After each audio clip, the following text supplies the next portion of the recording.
হয়ে গেছে, এর চেয়ে বেশি করবো না। এর চেয়ে বেশি করলে এটা একটু মানে ভালো লাগবে না, ইলিশ মাছের স্বাদটাই নষ্ট হয়ে যাবে। চলো আমি ঘুরে দিছি, ও তেল দিয়ে দিছি আমি মূলার জন্য, কারণ মূলার মতো আয়রন জাতীয় জিনিস। আয়রন মানে তার থেকে পরবর্তীতে আবার লবণ বের করবে মূলার থেকে, তো মূলাতে কম দিচ্ছি লবণ। তো মূলাতে একটু পরিমাণে বেশি হলুদ দিতে হয়, তো হলুদ দিয়ে দিচ্ছি আমি এই পরিমাণ দিচ্ছি।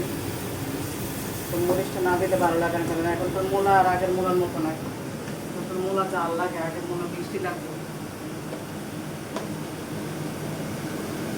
চিংড়ি মাছটা মূলার চিংড়ি মাছটা আমার কষানো হয়ে গেছে, এখন আমি মূলাটা দিয়ে দিব, মানে কাঁচা রান্না করে ফেলবো।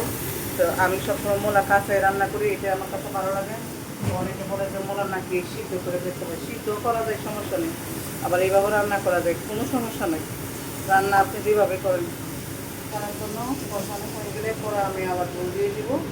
এখন আমার বেসিনে যে কিছু দোয়া পালা আছে ওগুলো করবো, আর কাজের আছে, অনেক কাজ আছে, কাজের কোনো শেষ নেই, অনেক কাপড় আছে মেশিনে, ওগুলো শুকা দিতে হবে।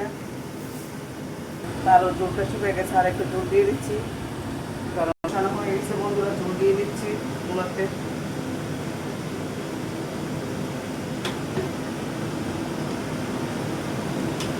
তো আমার এখন কিছু দোয়া পালা আছে, যে রান্নার পরে যে বসছে এগুলো ধুয়ে ফেলবো।